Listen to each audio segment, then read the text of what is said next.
तो हम सब नाम के जापक हैं। स्वामी जी महाराज नाम की महिमा ही गा रहे हैं। कल जो स्वामी जी महाराज ने प्रसंग शुरू किया था, नाम की महिमा विश्वास का मार्ग है। नाम में विश्वास हो, मंत्र में विश्वास हो, मंत्र देने वाले में विश्वास हो।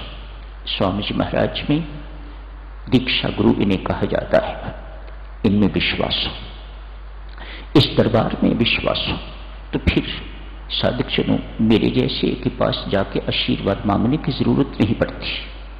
यहां से होके भी यदि कोई मेरे पास आके आशीर्वाद मांगता है तो मैं यही कहूंगा, ना उनको दरबार में विश्वास है, ना उनको नाम में विश्वास है, और ना ही उन्हें परमात्मा की कृपा में विश्वास है। इतने सारे विश्वास यदि हैं आपको, तो फिर किसी टके के आदमी के पास जाके आशीर्वाद मांगने की जरूरत नहीं है। जो भी कोई इस काम के लिए साधक मेरे पास आता है, मैं झट समझता हूं कि ये विश्वासी व्यक्ति नहीं है। इसे आदमी में तो विश्वास है, लेकिन परमात्मा और परमात्मा की कृपा में विश्वास नहीं है। विश्वास तो नाम में होना चाहिए, मंत्र में होना चाहिए, परमात्मा की कृपा में होना चाहिए विश्वास। इस दरबार में विश्वास होना चाहिए। आप कहते हो ना श्री राम शरणम जा रहे हैं, श्री राम शरणम किसी व्यक्ति का नाम थोड़ी है, स्थान का नाम है। ये चीज हमें कहां से मिली? श्री राम शरणम से मिली। अब यही कहते हो ना, ये हमें ये सब कुछ जो कुछ मिला है, जो कुछ आज हमें है, वह श्री राम शरणम से हमें प्राप्त हुआ है। तो स्थान की महिमा है, ऐसा विश्वास साधक का होना चाहिए। तो फिर आप सिरसा से आए हो, रेवाड़ी से आए हो, इधर से आए हो, उधर से आए हो, तो फिर जगह जगह टकरे मारने की जरूरत नहीं पड़ती, जगह जगह जाके आशीर्वाद मांगने की जरूरत नहीं पड़ती। आज ये प्रसंग आपकी सेवा में क्यों अर्ज किया जा रहा है? इसलिए हम सब देवी और सज्जनों नाम के उपासक हैं, और नाम के प्रति 10 अपराध ऐसे हैं जिनको ठीक करने में ही हमारी नाम की कमाई नष्ट हो जाती है, उसी में लग जाती है। एक उनमें ये भी है, नाम में अविश्वास। नाम के प्रति यदि भ्रम हो जाए साधक जनों, अविश्वास हो जाए, जैसे परमात्मा की कृपा का पात्र कौन? जिस व्यक्ति को परमात्मा की कृपा पर विश्वास है। आपका विश्वास हिला नहीं तो परमात्मा की कृपा उड़ी नहीं। ठीक इसी प्रकार से ये बात नाम के लिए भी साधक जनों सत्य है। नाम की कृपा में, नाम भगवान है। नाम की कृपा में यदि आप तनिक भ्रमित हो गए, पता नहीं ये नाम से हुआ है या दवाई से हुआ है या अमुक डॉक्टर से हुआ है, बस समझ लीजिएगा कि नाम की कृपा आपसे उड़ गई। आपको इस अपराध के बदले इस अपराध को ठीक करने के लिए बहुत सारी नाम की कमाई करनी पड़ेगी, तब जाकर ये अपराध परमात्मा क्षमा करेंगे, नाम भगवान क्षमा करेंगे। 10 अपराध हैं साधक जनों नाम के प्रति। एक मुख्य अपराध आपके सामने रखा है, दूसरा इतना ही मुख्य। इन दोनों के लिए संतों महात्माओं ने कहा है, इन 2 अपराधों पर राम रुष्ट हो जाते हैं। ये शब्द इनके लिए प्रयोग किए हुए हैं, और फिर उन्हें मनाना इतना आसान नहीं है। एक दफा राम रुष्ट हो गए, उन्हें मनाना इतना आसान नहीं है। भले ही मैं हमेशा कहता हूं राम कभी रुष्ट नहीं होते, लेकिन मैं तो बड़ा अनजान हूं, मैं तो बड़ा छोटा हूं, बहुत तुच्छ, मेरी क्या औकात है। संत महात्मा फरमाते हैं नहीं, जिसको नाम में अविश्वास, जिसको नाम में भ्रम पैदा हो जाता है, परमात्मा उससे रुष्ट हो जाते हैं, नाम भगवान उससे रुष्ट हो जाते हैं। गुरु, दीक्षा गुरु खास कर लिखा हुआ है, दीक्षा गुरु की निंदा, अपमान, आलोचना, इससे भी राम रुष्ट हो जाते हैं। 10 में से साधक जनों 2 के नाम ही आपकी सेवा में अर्ज किए जा रहे हैं। मेहरबानी करके, हो सकता है आज ये प्रसंग इसलिए लिया गया कि हमें सबको इन बातों का पता ना हो, अतएव आपको अवगत करवाया जाता है। इन 2 अपराधों के प्रति बहुत सचेत रहिएगा, बहुत सतर्क रहिएगा, बहुत सावधान रहिएगा। इन अपराधों को क्षमा करवाने के लिए, दूर करवाने के लिए बहुत सारे नाम की कमाई आपकी चाहिए। तब जाके ये अपराध कहीं क्षमा होते हैं, तब जाके परमात्मा की रुष्टता जो है वह ठीक होती है। कल आपसे अर्ज की जा रही थी नाम की महिमा। नाम की महिमा के अंतर्गत आपने कल देखा, कलयुग एक संत महात्मा के पास ब्राह्मण का रूप धारण करके गया था। जाके कहा, अपना परिचय दिया, संत जी मैं कलयुग हूं, इस वक्त मेरा राज्य है, मेरा आधिपत्य है सबके ऊपर। आपके लिए बेहतर यही है कि मेरे से बना के रखो, जैसा मैं चाहता हूं वैसा करो, अपनी मनमानी ना करो, राम राम ना जपो, दूसरों को राम राम जपने के लिए प्रेरणा मत दो। इससे उनका बल बढ़ता है, इससे उनकी आस्तिकता में वृद्धि होती है। मेरी चाल उन पर चलती नहीं, जो मैं उन पर चलाना चाहता हूं वह मेरी बात मानी नहीं जाती, मेरी चलती नहीं उन पर। अतएव आप ये राम नाम का प्रचार प्रसार बंद करो, स्वयं भी ना जपा करो, ये आत्मा परमात्मा की बात मत किया करो, इससे मुझे नुकसान है, मैं अपना नुकसान सहन नहीं कर सकता। अतएव तेरे से निवेदन करता हूं कि तू सुधर, बिल्कुल ऐसा ना कर। संत हाथ जोड़ के कहता है, महाराज आप कोई भी हैं उससे मुझे कोई फर्क नहीं पड़ता, पर मैं तो सत्कर्म कर रहा हूं, मैं तो बहुत ऊंचा कर्म कर रहा हूं, मैं तो परमात्मा का कर्म कर रहा हूं। अतएव मैं आपकी किसी बात पर ध्यान नहीं दूंगा। सत्संग भी लगेंगे, मैं भी राम राम जपूंगा, औरों को भी राम राम जपने के लिए मैं प्रेरणा देता रहूंगा, प्रार्थना करता रहूंगा। ये सब कुछ बंद नहीं कर सकता। आपको जो कुछ करना हो मेरा कर लीजिएगा, तुझे महंगा पड़ेगा।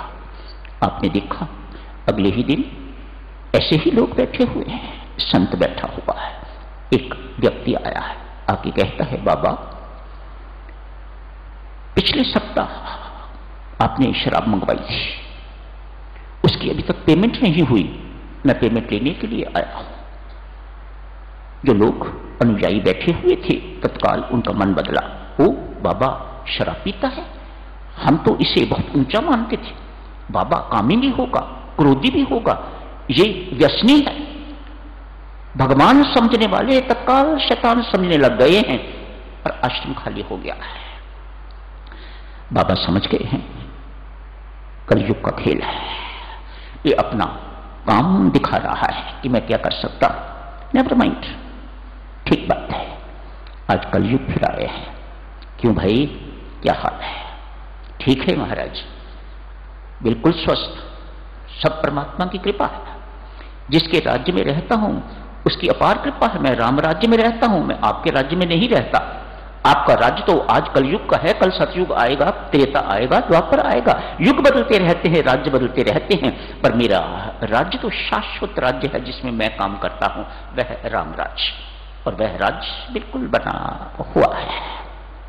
तू चाहे, तू मेरा और प्रताप देखना चाहे तो कल ही देखना, यदि मेरे साथ तू बना के रखे, मेरी बात को माने तो कल ही देखना, ये इस वक्त जो आश्रम खाली पड़ा हुआ है कल पहले से भी दुगने हो जाएंगे। वो कैसे? महात्मा पूछते हैं, कल दिखा दूंगा।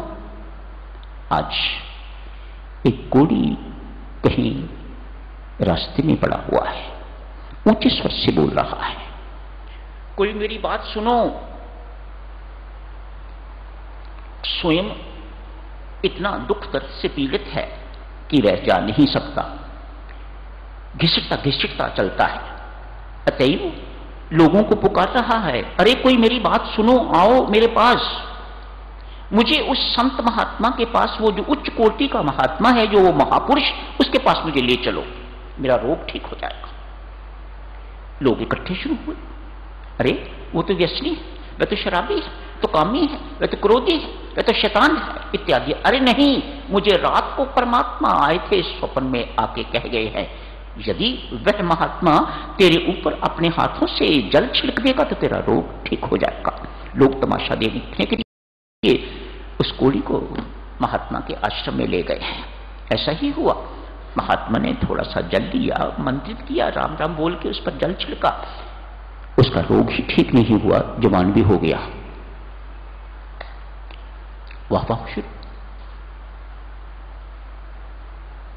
पहले वाह थी, बीच में अपमान आया, अब फिर वाह,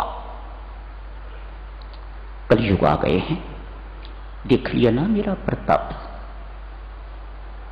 कल तक जो शैतान समझ रहे थे आज फिर भगवान समझने लग गए हैं। इससे पहले जो भगवान समझते थे वह बीच में शैतान समझने लग गए थे। देख लिया ना मेरा प्रताप। संत कहते हैं देख लिया। क्या तुमने भी मेरा प्रताप देख लिया? राम राज्य का प्रताप देखा कि नहीं देखा? तो मान दे, अपमान दे, सम्मान दे, यश दे, अपयश दे, सफलता दे, असफलता दे, राम राज्य में रहने वाला बंदा उसे कोई फर्क नहीं पड़ता।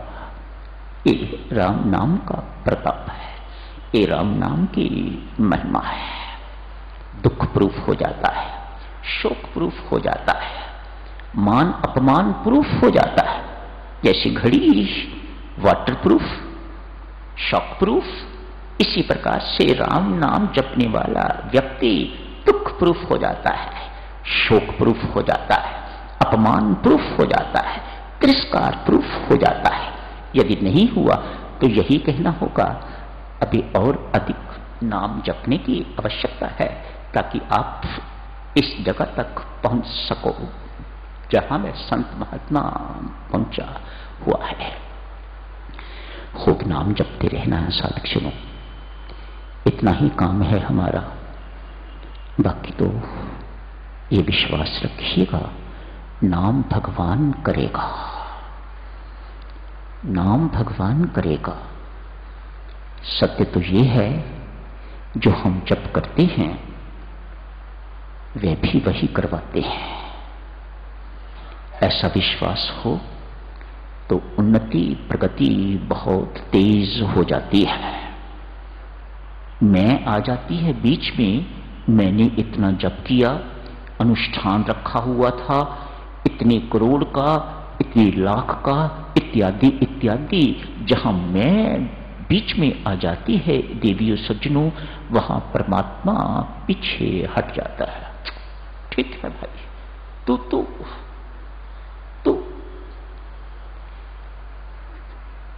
परमात्मा पीछे ना हटे।